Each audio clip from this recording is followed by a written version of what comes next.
Hi, my friends. Today I want to present you a new story. Enjoy watching it. The day had been long, stretching into hours that felt like they would never end.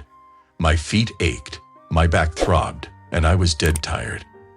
I'd spent the last 10 hours hauling boxes of tools and hardware at the store, taking on every extra task I could because, frankly, the overtime was the only thing keeping my rent paid. By the time I boarded the bus, I felt like I was running on fumes. I collapsed into one of the last free seats, dropping my head back against the window. The hum of the engine, the faint smell of diesel mixed with people's perfumes, and the occasional conversation faded into background noise. I closed my eyes, trying to steal just a few minutes of rest before my stop. My apartment was still another 20 minutes away, and I was already counting down the moments until I could fall face first onto my bed. But as the bus jerked to a stop, something stirred me from my haze. The doors hissed open, and I glanced up to see a frail, elderly woman gingerly stepping on board. She was hunched over, leaning heavily on a cane, her small, withered hands trembling slightly as she fumbled for the bus pole to steady herself. Her gray eyes scanned the crowded seats, searching for a place to sit, but no one seemed to notice her, or worse, they didn't care. People kept their heads down, pretending not to see.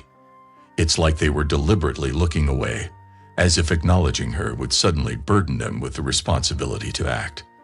I watched her for a moment, torn between my exhaustion and the growing sense that I couldn't just sit there. "Hey, ma'am," I called out, rising from my seat and waving her over. "You can sit here." She turned slowly, her eyes meeting mine with a soft smile that lit up her weathered face. "Oh, thank you, dear," she said, her voice frail but laced with gratitude. "I'm not as steady on my feet as I used to be."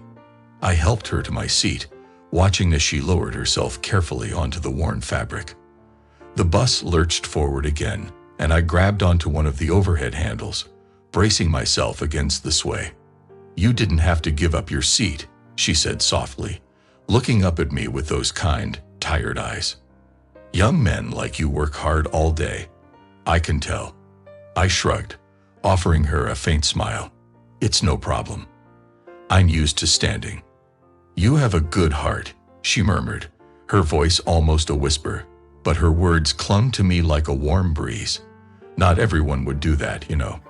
I didn't think much of it at the time. I'd been raised to help others, especially elders, so it just seemed like the right thing to do. But there was something about the way she said it, like she saw deeper into me than anyone else had. It was strange, but oddly comforting. As the bus continued to rattle through the city, I felt her gaze on me, even though she was staring out the window. I could see the reflection of her face in the glass, the lines of time etched into her skin, a lifetime of stories hidden in those wrinkles. Finally, as we neared my stop, I grabbed the overhead cord to signal the driver. Just as I turned to leave, I felt a gentle tug on my sleeve. The elderly woman was holding out a small piece of paper, folded in half. "For you," she said quietly, pressing it into my hand. I hesitated, looking down at the crumpled note. "What's this?"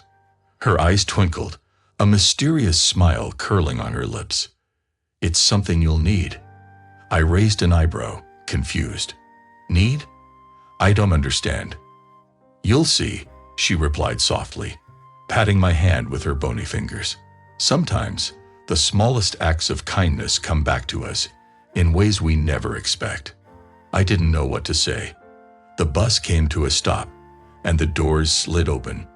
I gave her a brief nod, unsure of how to respond to her cryptic words. With the note tucked in my pocket, I stepped off the bus, the cool evening air hitting me as I walked toward home. As I walked the dimly lit streets, my mind kept returning to the note. What could an old woman like her possibly give me? Was it just a simple thank you, or was there something more behind it?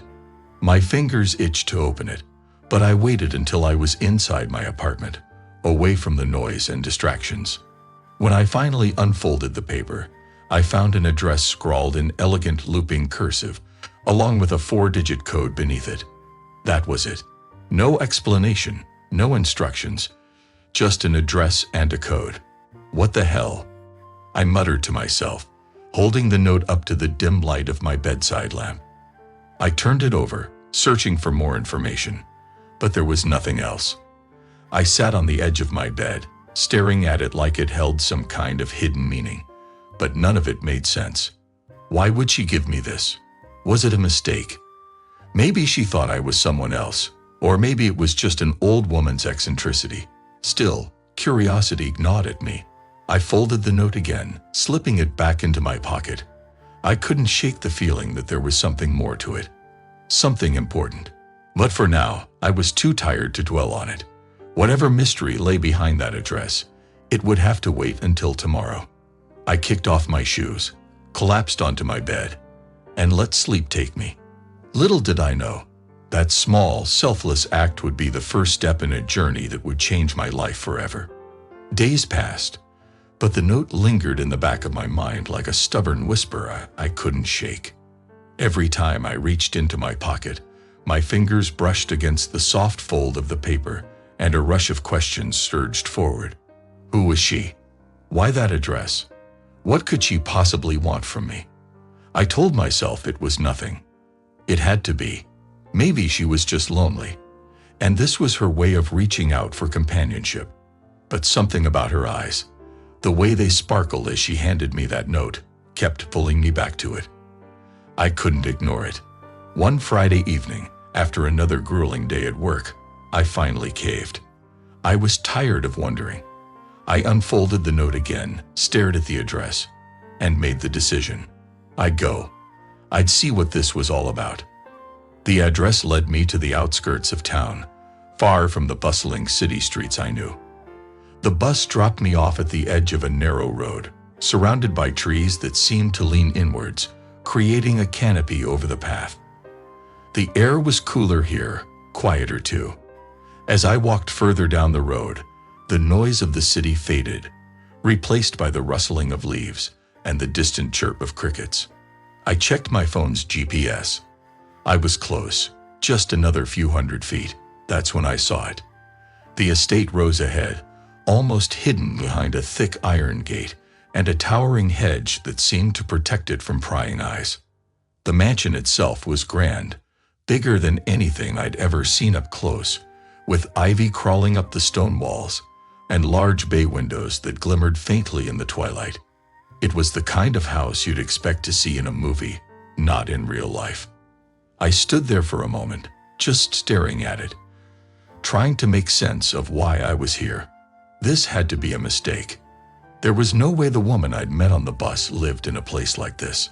Maybe she'd sent me here by accident. Maybe. Can I help you? The voice broke through my thoughts, making me jump. I turned to see a man standing by the gate, dressed in a neat black suit, his graying hair combed back in a way that made him look like he'd stepped out of a time machine from the 1950s. He raised an eyebrow, his gaze lingering on me with a mix of suspicion and curiosity. Yeah, I stammered, pulling out the note from my pocket. I was given this address by an elderly woman. Madeleine, I think her name was. His expression softened immediately. Ah, Madeleine, he said, nodding slightly. Yes, we've been expecting you. I blinked, caught off guard. Expecting me. Indeed. Follow me, Mr. West. Without another word, he turned and pressed a button on the gate, which swung open with a soft creak. I hesitated for a second, my instincts telling me this was weird, but my feet moved forward on their own. As I'd followed the man up the winding driveway, I couldn't help but feel like I'd walked into another world. The garden was meticulously kept, with perfectly trimmed hedges and beds of roses blooming in every color imaginable. There was even a stone fountain in the center, its water trickling down in a soothing melody. Here we are, the man said, stopping in front of the large oak doors at the mansion's entrance. He turned to me, offering a small smile. Madeleine will be most pleased you've come. Please, step inside. I swallowed my nerves and walked through the doors, half expecting the grandeur to stop there, but it didn't. The interior was even more breathtaking.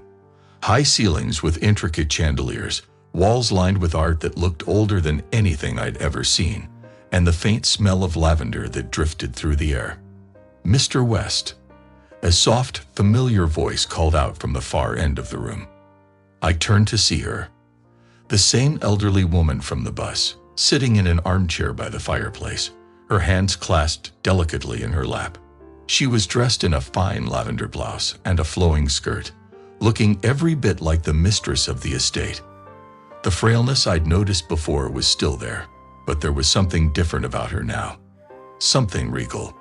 "Madeleine," I said, a little awkwardly. You live here." She smiled gently and motioned for me to sit in the chair across from her. "Yes, this is my home. But I'm sure you've had many questions since I handed you that note." I laughed nervously, scratching the back of my neck as I took the seat. "Yeah, you could say that." She tilted her head, her gray eyes twinkling again with that same mysterious warmth. "You were kind to me, Lucas. Kindness is a rare thing in this world, especially when people are in a hurry. It's easy to overlook someone like me, someone old and unremarkable. But you didn't." I shrugged, feeling a bit out of place. "I just gave you my seat. It wasn't anything special." "It was special to me," she said, her voice soft but firm. "You could have ignored me like the others, but you didn't. That's why I wanted to meet you properly." I glanced around, still not fully understanding why I was sitting in this enormous mansion. "So what's this all about?" "The address, the code." She smiled again, leaning back in her chair as though settling into a deeper conversation. "I'm getting older, Lucas. I've lived a long life, and I don't have much family left. My health, well, let's just say my days are numbered." I nodded, unsure of where this was going. "I've been searching for someone to help me, someone I can trust, and I believe that person is you." "Me?" I asked, surprised. "What kind of help are you talking about?" "I need someone to take care of the grounds," she explained, her voice calm and measured. "My garden, the estate. It's become too much for me. I don't need a servant or a full-time worker. I need someone who will look after this place with care, who will be here when I need them, and in return, I'll compensate you handsomely." I blinked, taken aback. "You want me to be your gardener?" She nodded slowly. "That's right. But it's more than just gardening, Lucas. It's about being part of something. This home, this life. I can offer you stability, security, and a place where you'll be appreciated." I stared at her, trying to wrap my head around the offer. It was bizarre, unexpected. But the more I thought about it, the more it made sense. My job at the hardware store was going nowhere, and my apartment wasn't exactly home. Maybe this was the break I'd been waiting for. "I don't know what to say," I murmured. "Say yes," she replied, her voice tinged with hope. "We could help each other, Lucas." I hesitated for just a moment longer, but there was something about the sincerity in her eyes that made the decision for me. "Okay," I said, nodding. "I'll do it." Her smile grew wider, and for a moment, I saw a flicker of relief pass through her expression. "Wonderful. I'm glad you've accepted, Lucas. Welcome to your new home." Little did I know that one decision would soon lead me down a path I could never have predicted. The first morning at Madeleine's estate felt like stepping into a dream. I arrived early, the sun barely peeking over the horizon, casting a golden hue over the meticulously maintained gardens. The estate was alive with the colors of dawn, and as I walked through the grounds, I could hear the gentle hum of nature awakening. Madeleine greeted me warmly at the door, her smile like a beacon in the early light. "Good morning, Lucas. Ready for your first day?" I nodded, feeling a mix of excitement and trepidation. "Yes, I am. Where should I start?" "Follow me," she said, leading me to the back of the mansion. "I'll show you around." As we walked, she pointed out the different areas of the garden. The rose beds, the vegetable patches, and the ornate fountains that added a touch of elegance to the estate. Her passion for the gardens was evident in the way she described each plant and flower. "This is where I need the most help," she said, stopping in front of an overgrown section of the garden. The roses have become unruly, and the hedges need trimming. It's more than I can manage these days. I surveyed the area, nodding. It's beautiful. I'll get started right away. Madeline's face lit up with gratitude. Thank you, Lucas. I know you'll take good care of it. The days that followed were a whirlwind of activity. I tackled the overgrown hedges, pruned the roses, and restored the garden to its former glory. With each passing day, I became more familiar with the estate and its needs. One afternoon, as I was carefully trimming a hedge, Madeline came out with a tray of lemonade and cookies. She set them down on a nearby table, her eyes following my work with interest. "You've been working so hard, Lucas," she said, her voice filled with warmth. "How are you finding it?" "It's actually quite satisfying," I replied, wiping sweat from my brow. "There's something peaceful about working in the garden." Madeline smiled, handing me a glass of lemonade. "I'm glad to hear that. You've brought new life to this place. It feels like it's breathing again." As I sipped the lemonade, I noticed the way Madeline looked at me, almost as if she was measuring not just my skills, but my character. I appreciate that. It's been nice to have something to focus on. Her eyes twinkled. And it's been nice to have someone to share this with. I've lived here alone for so long. It's good to have company. I smiled, feeling a growing sense of belonging. I'm glad I could be here. As the weeks went by, my bond with Madeline deepened. She began to share stories of her past, her travels, her late husband, the history of the estate. Each story revealed a new layer of her personality, and I found myself increasingly drawn to her wisdom and kindness. One evening, as the sun set behind the estate, Madeline invited me inside for tea. We sat by the fireplace, the warmth of the room a comforting contrast to the cool evening air outside. "I wanted to thank you properly," she said, pouring tea into delicate china cups. "You've done more than just work here. You've become a friend." I looked at her, touched by her words. I've enjoyed every moment. This place feels like home now. Madeline's eyes softened. "It's not just about the work, Lucas. It's about the companionship and the care you bring. I hope you know how much that means to me."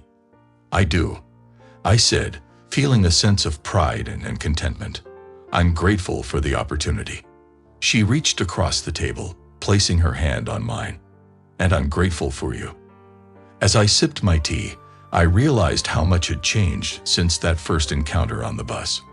What began as a simple act of kindness had blossomed into something much deeper, a sense of purpose, a connection, and a newfound appreciation for the simple, meaningful moments in life.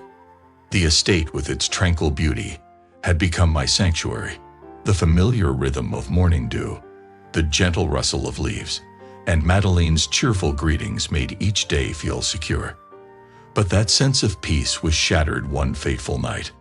I had finished my usual evening chores and was settling down for the night when I heard a noise, an unusual sound coming from the direction of the main house. My heart quickened as I grabbed a flashlight and moved cautiously toward the noise. As I approached the mansion, the sounds grew louder. An intruder's footsteps and muffled voices. My stomach tightened. I crept up to a window and peered inside, seeing two shadowy figures moving quickly. One of them, a tall man in dark clothing, was confronting Madeline. Panic surged through me. Without thinking, I threw open the door and rushed inside, flashlight beam cutting through the darkness. The intruder's head snapped toward me, his face obscured by the shadows, and he swung around, brandishing a knife. "Stay back," he shouted, his voice cold and menacing. "Leave her alone," I demanded, trying to keep my voice steady as I moved between him and Madeline, who was now huddled by a nearby table. "Lucas, get out of here," Madeline cried, her voice trembling. But it was too late. The intruder lunged at me. I managed to dodge the first strike, however. The knife grazed my side, sending a sharp pain through my body. Adrenaline surged, masking the pain as I grappled with the attacker. trying to wrestle the cutting object out of his hand. In the struggle, I heard Madeleine's frantic phone call to the police, her voice breaking as she explained the situation. The struggle continued, my strength waning. With a final, desperate effort, I managed to push the intruder away, disarming him. He fled into the night, disappearing into the darkness. Breathing heavily, I staggered toward Madeleine, who was now by my side, tears streaming down her face. "Lucas, you're hurt," she exclaimed, her voice filled with horror.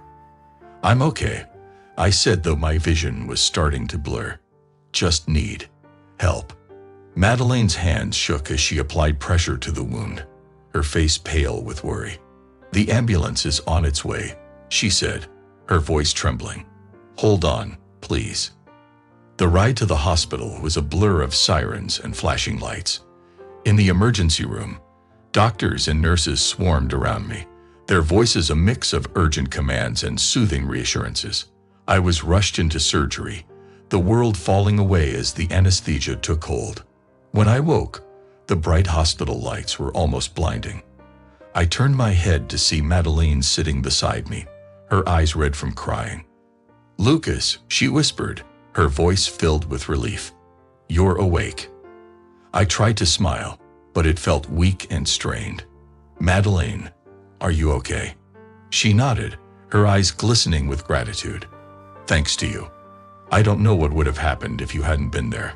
I reached out a trembling hand, and she took it, her grip firm and reassuring. "I just did what I had to. I couldn't let him hurt you." Madeleine's gaze softened, and she gently brushed a tear from her cheek. "You're incredibly brave. I owe you so much." I squeezed her hand, the pain in my side a dull ache now. "Just focus on getting me out of here. That's all I need." Her smile, though sad, was filled with warmth. "I'll be with you every step of the way. We'll get through this together." As I lay there in the sterile hospital room, surrounded by the beeping machines and the soft murmur of nurses in the hallway, I felt a deep sense of relief. Despite the pain and the fear, there was a profound connection with Madeleine that had only grown stronger through this ordeal. Recovery was a slow, painful journey. The hospital room, once a place of sterile urgency, had become a symbol of endurance. Each day, the doctors and nurses came with their routines, their faces a blur of professional concern. But amidst it all, there was Madeleine. Her presence was a constant reassurance. Every morning, she arrived with a bouquet of fresh flowers, a soft smile on her lips, and a warmth that made the sterile room feel like home. I could see the weariness in her eyes, but she never let it show. "How are you feeling today, Lucas?" she would ask, her voice gentle but tinged with worry. "Better," I'd reply, though each movement still brought a sharp reminder of the night's ordeal. "How about you?" "Oh, I'm fine," she'd say, brushing off her own exhaustion. "I'm just grateful you're here with me." One afternoon, as the sun poured through the hospital window, casting a warm glow over the room, Madeleine brought a book for us to read together. It was a novel we both loved, and she had marked passages that had special meaning for us. As we read, I felt a deep bond forming, a connection that went beyond gratitude. Days turned into weeks, and I was finally discharged from the hospital. Madeleine insisted on taking me back to the estate herself, ensuring that every detail was taken care of. When we arrived, the house seemed to embrace me with its familiar warmth. As I resumed my duties, Madeleine was ever present, guiding me gently through my recovery. "You need to rest, Lucas," she would say as I tried to push myself too hard. "You've been through so much. Let me help." Despite her insistence, I was determined to return to my work. The garden needed tending, and I felt a strong sense of responsibility. One afternoon, as I pruned the roses, Madeleine brought me a cup of tea, her expression one of quiet admiration. "You've always been so dedicated," she said, handing me the cup. "It's one of the things I admire most about you." I took the cup, savoring the warmth. "I couldn't have done any of this without you. You've been my rock." Her eyes softened, and she reached out, touching my hand gently. "We're in this together, Lucas. You've given me so much already. Let me be here for you." The days passed with a rhythm of shared moments and mutual support. Each conversation with Madeleine deepened our connection, revealing layers of understanding and trust. As I regained my strength, I found comfort in knowing that our bond had only grown stronger through the trials we had faced. In the garden, as the flowers bloomed and the sun cast its golden light over the estate, I realized that my recovery was not just physical. It was a journey of shared resilience and loyalty. One late afternoon, as the sun began to dip below the horizon, casting long shadows across the garden, Madeleine approached me. I was trimming the hedges, the rhythmic snip of the shears almost meditative, when I noticed her standing quietly nearby, watching me with a soft, contemplative expression. "Lucas," she began, her voice unusually solemn.